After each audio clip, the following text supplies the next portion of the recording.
안녕하세요. 저는 4번의 이혼과 5번의 재혼을 한 70세 여성입니다. 제 지난 삶을 되돌아 생각해보면 정말 믿을 게 하나도 없구나 라는 생각이 드는 것 같아요. 어떤 사람들은 그렇게 많은 이혼과 재혼을 했을 정도면 저한테도 문제가 있다고 하는데, 지금은 참한 며느리와 손녀, 손자를 두어 행복하게 살고 있지만, 가끔은 제 아들이나 지금 5번째로 재혼한 남편이 어딜 다치거나 일이 잘 안 풀리면 다 제 탓인 것만 같아 마음이 답답할 때가 너무 많습니다. 그래서 여기서 제 사연을 말하면 다른 사람들에게 제 인생이 어떠했는지 판단해 줄 분들이 많으실 것 같아 이렇게 사연을 보냅니다. 어릴 때부터 이야기해보자면 저희 집은 신발 장사를 해왔습니다. 시골에서는 고무신이나 집신을 팔다가 나중에 제가 30살쯤 됐을 무렵인 80년대에 스포츠 운동화가 인기를 끌게 되었고, 몇 수 앞을 내어다본 아버지는 어렵지 않게 운동화 사업까지 하게 되었습니다. 지금까지도 국민 운동화로 불리고 있다고 하더라고요.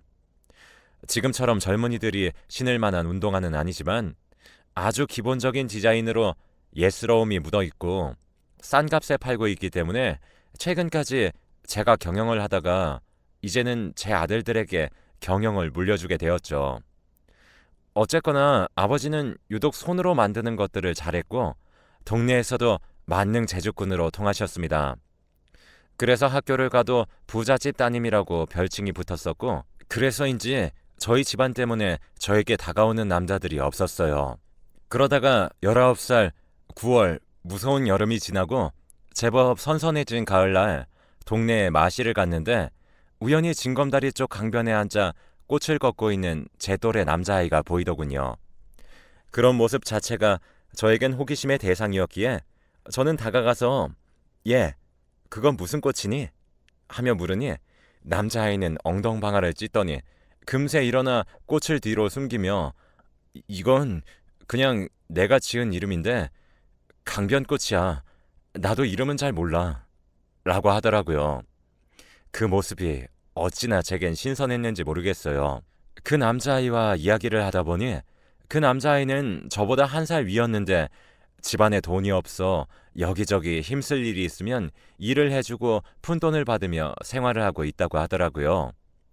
뭔가 마음 한켠이 짠하기도 하고, 한편으로는 그런 생활을 하면서도 뭔가 씩씩해 보이고 명랑해 보이는 면이 보여 친구를 하자고 했었죠. 그 남자아이는 "나 너네 집 얼마나 잘 사는지 알아.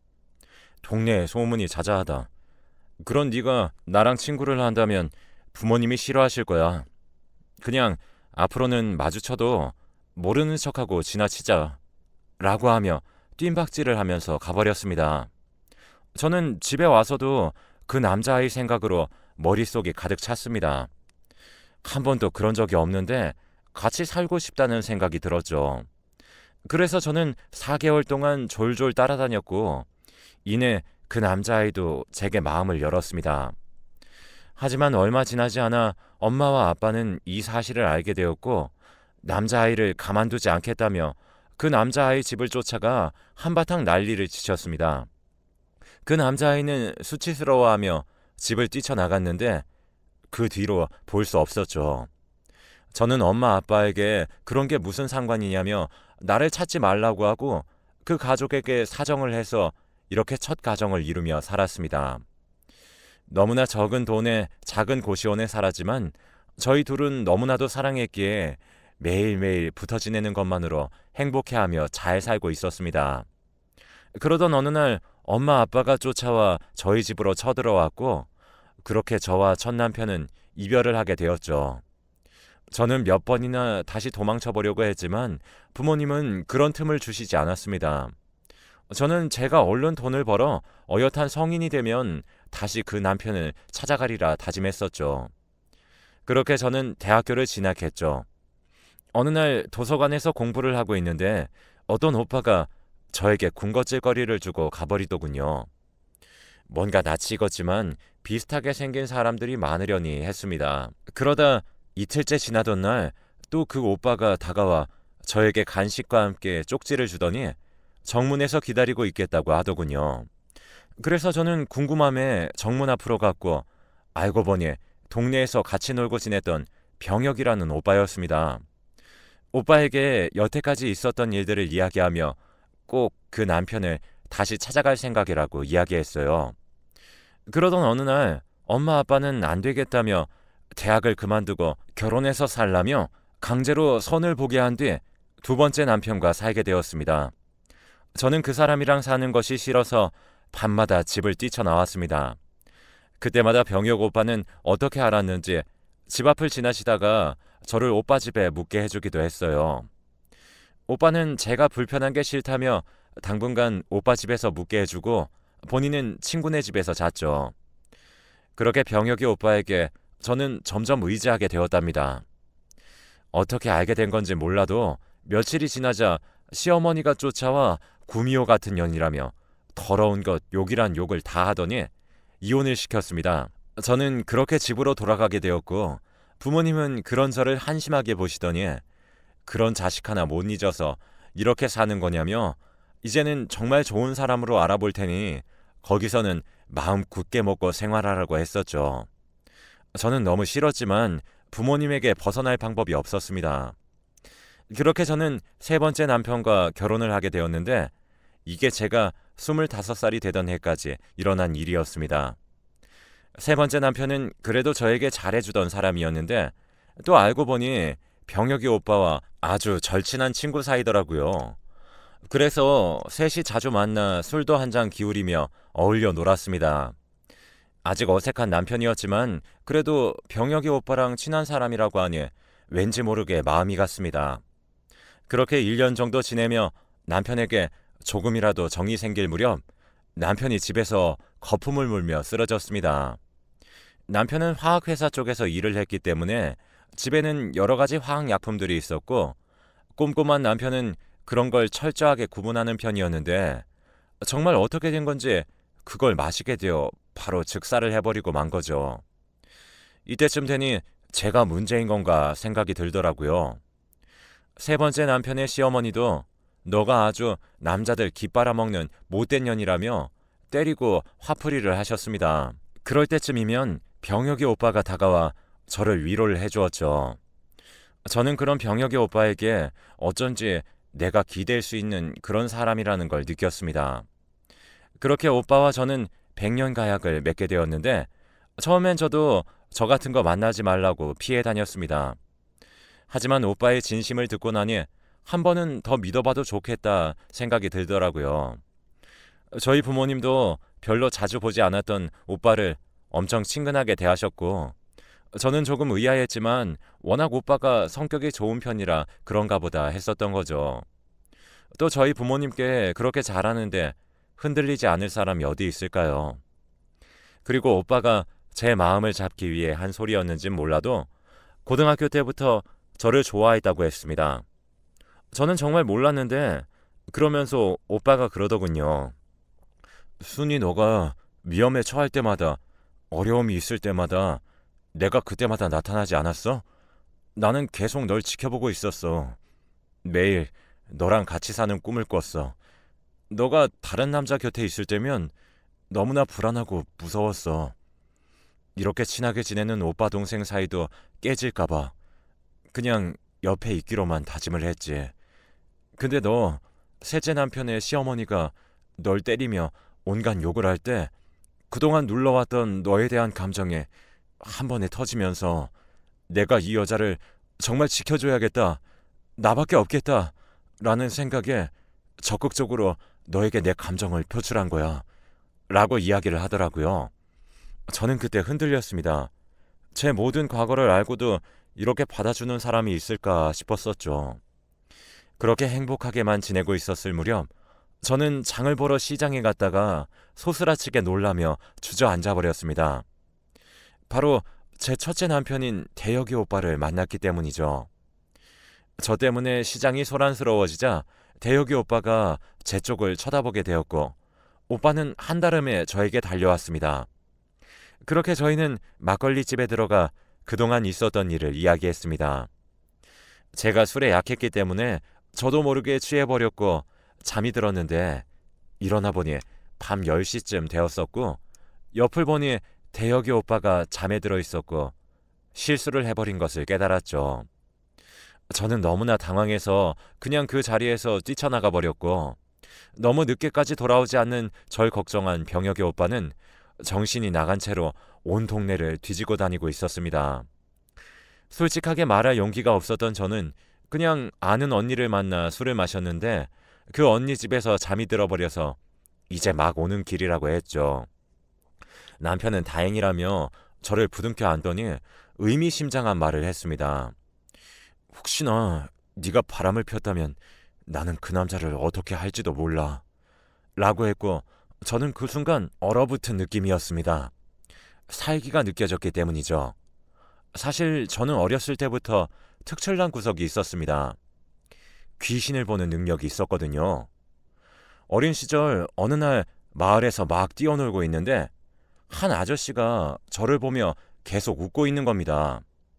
그러다 구슬치기 공이 그 아저씨 발에 굴러갔고 저는 아저씨에게 아저씨 그거 좀 여기로 던져주세요 했더니 아저씨는 그저 제 말을 듣고 웃기만 할 뿐 주워주질 않았습니다. 그때 같이 놀던 친구들이 얘 순이야 무섭게 왜 그러는 거야 누가 있다고 그래 라고 이야기를 했고 저는 그때부터 남들과 다르다는 것을 알게 되었죠. 그래서 그 이후로는 부모님만 알고 있지 아무도 제가 귀신을 본다는 걸 몰랐습니다. 그런데 어느 순간부터 그 사람의 기운을 감지하게 되었습니다. 뭔가 그 사람을 보고 있으면 어떤 기운이 느껴진다고 해야 하나요? 뭐 예를 들어 대혁이 오빠를 처음 봤던 징검다리에선 유독 오빠에게 끌렸던 이유는 좋은 기운이 느껴졌기 때문입니다. 대혁이 오빠가 같이 있으면 꽃밭에 굴러다니는 듯 환하고 밝은 느낌이 있었거든요. 그리고 오빠 옆에 붙어있던 귀신은 2명이 있었는데 한 명은 아주 나이가 많아 노쇠한 할머니로 보였고 한 분은 40대 중후반쯤으로 보이는 선비분이셨어서 좋은 수호령 같다는 느낌이 들었죠. 그런데 병혁이 오빠는 뭔가 모르게 음산한 기운이 돌았어요.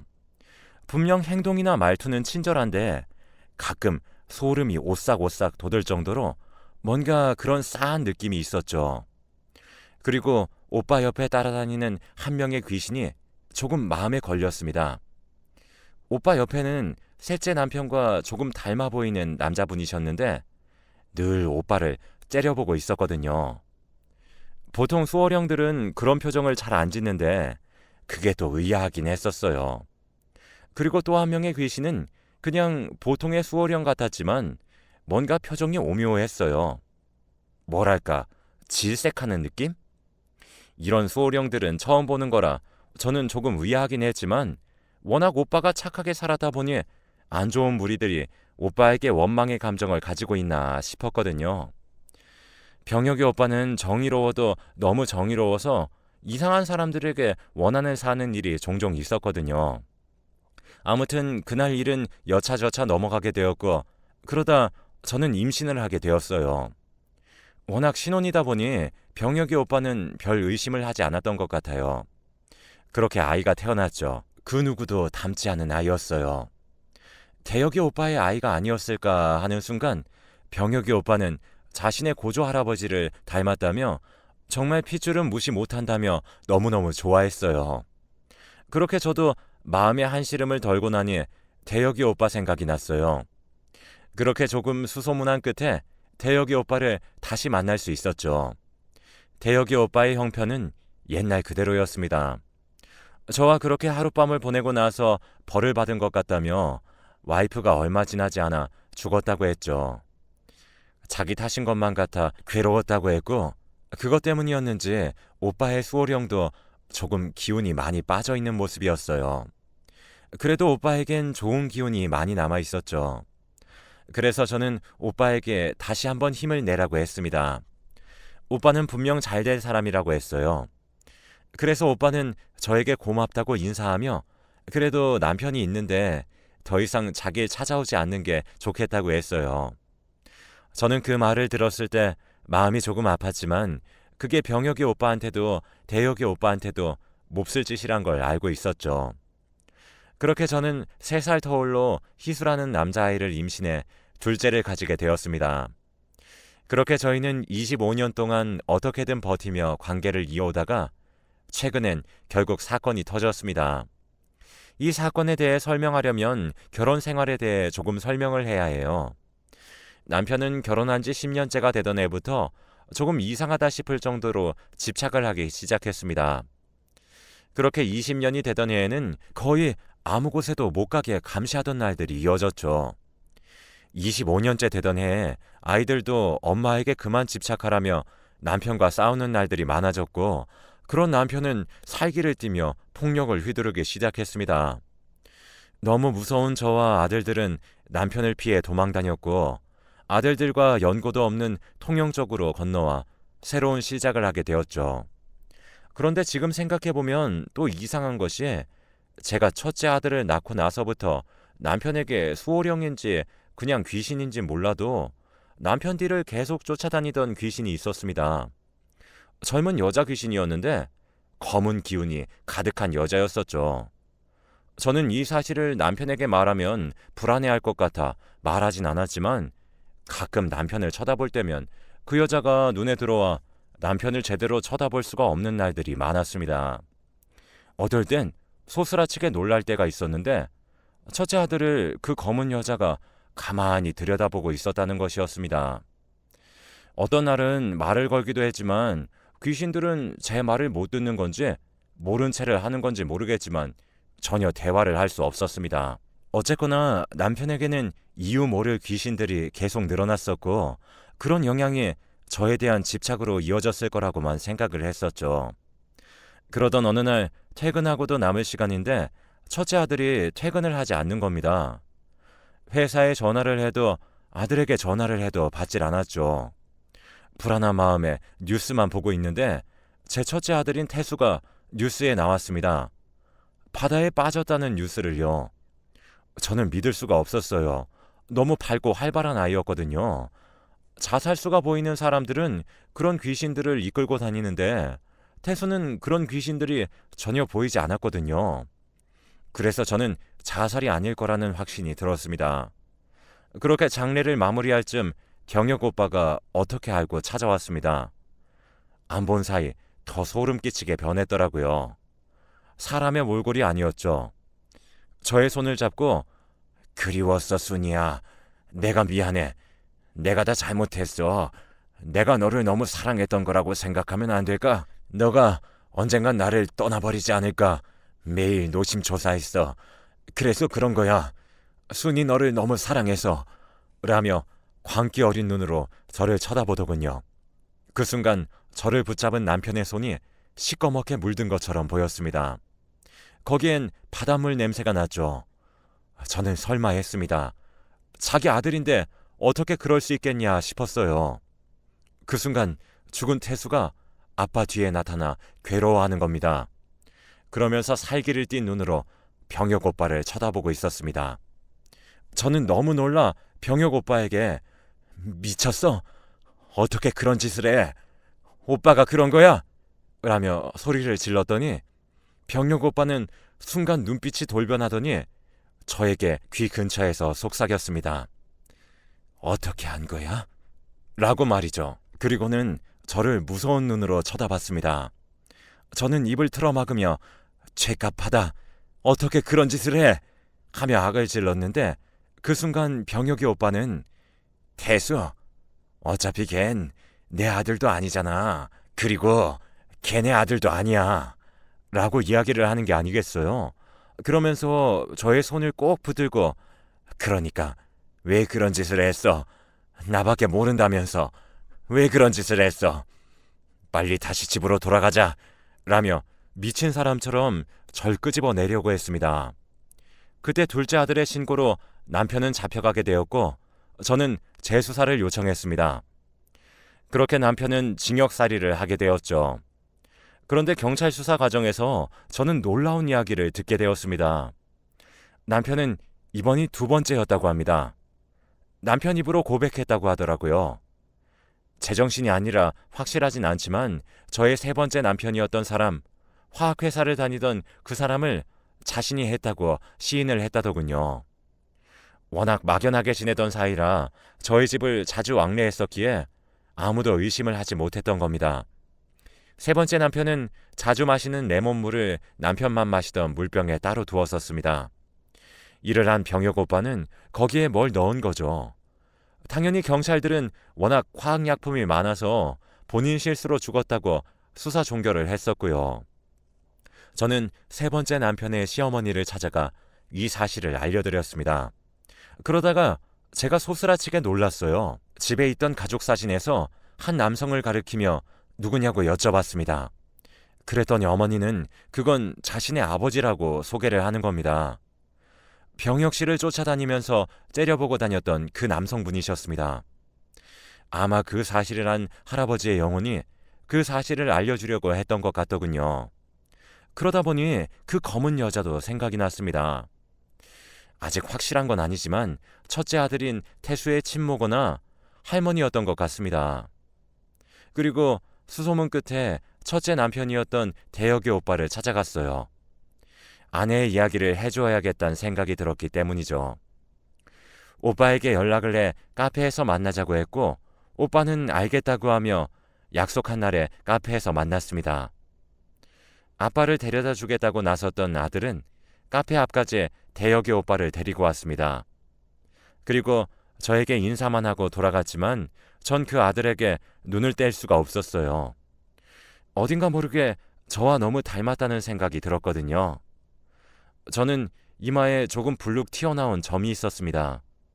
그게 보기 싫어 나중엔 시술을 해 지워버렸지만 그 아들에게 저와 똑같은 점이 있었습니다. 소스라치게 놀라는 저에게 대혁이 오빠는 나를 너무 많이 닮았지? 라고 물어보더라고요. 그래서 저는 오빠 어떻게 된 거야? 전 와이프 사이에서 낳은 아들이야?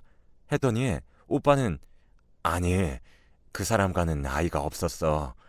사실 결혼한 지 얼마 안 됐을 때 와이프가 자살을 했거든. 문자만 남기고 죽었는데 나한테 영문 모를 말만 남기고 자살을 했어. 그렇게 첫사랑에 대한 사랑이 깊었냐면서 그냥 대놓고 만나지 왜 사람을 비참하게 만드냐며 뭐 그런 문자만 남기고 죽어버린 거지. 씁쓸하게 웃어 보인 오빠는 너와 내가 만날 걸 어떻게 알게 됐나 봐. 그러다 보니 봉사를 하며 살아야겠다는 생각이 들었고 보육원에 봉사를 가게 되었어. 거기서 유독 어린 갓난아이가 있었는데 왠지 모르게 나를 닮았다는 생각이 들더라고. 그래서 혹시나 입양이 가능하냐 물어봤고 그렇게 내가 저 아이를 입양해서 키웠던 거야. 근데 어쩜 잘하면 잘할수록 나를 닮는지 이런 인연도 있나 싶더라고 하며 아들 자랑을 내내 했습니다. 전 오빠에게 그동안 있었던 이야기들을 했고 오빠는 알 수 없는 표정을 지었죠. 그러더니 제게 너한테 정말 못할 짓인 거 알지만 혹시 모르니 우리 유전자 검사를 해보는 게 어때? 라고 물어보더군요. 저는 그 아들을 본 순간 뭔가 내 아들 같다는 느낌이 들어 빠르게 검사를 진행했고 그 결과 아이는 대혁이 오빠와 저의 친자식이란 결과를 받게 되었어요. 저와 대혁이 오빠는 그날 부둥켜 안고 펑펑 울었습니다. 이 사실을 둘째에게도 말을 했고 차라리 잘 됐다며 엄마에게 좋은 남편이라면 자기에게도 좋은 아빠가 돼주실 것 같다고 했죠. 그렇게 둘째 아들인 희수와 우리 부부의 친아들인 수혁이와 새 가정을 이루게 되었습니다. 아들들의 성화에 못 이겨 58세라는 나이에 결혼식이라는 것을 하게 되었습니다. 나중에 알고 보니 대혁이 오빠와의 신혼생활을 들킨 것도 병혁이 오빠가 저희 친정 부모님께 일러 바친 것이었고 둘째 남편과 헤어진 것도 병혁이 오빠가 자신의 집에 자고 있는 모습을 찍어 시어머니께 보내주었기 때문이었죠. 정말 한 남자의 잘못된 사랑으로 인해 제 소중한 인연을 너무 돌고 돌아 만나게 된 것 같습니다. 저는 그렇게 아빠가 물려주신 운동화 회사를 물려받게 되었고 7년 정도 경영을 하다가 지금은 두 아들들에게 공동대표를 맡겼습니다. 저희는 평화로운 노후 생활을 즐기고 있답니다. 남편이 여러 바뀌는 걸 보셨던 아버지는 너에게도 기술이 있어야겠다며 저에게 늘 기술을 가르치셨거든요.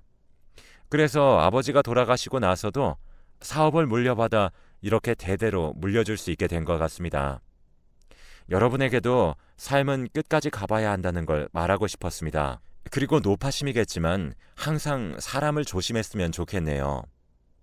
제가 처음엔 여기에 제 삶에 대한 평가를 받고 싶었기도 했고 걱정들도 많았었는데 오히려 사연을 쓰기 위해 몇 번이나 제 삶을 되돌려보니 인생은 끝자락이 중요한 게 아닌가 싶네요. 그동안 마음고생했던 거 지금 다 누리고 있으니 이것만큼 감사한 인생도 없을 것 같네요. 여러분들도 늘 감사하며 행복한 인생 사시길 응원하겠습니다.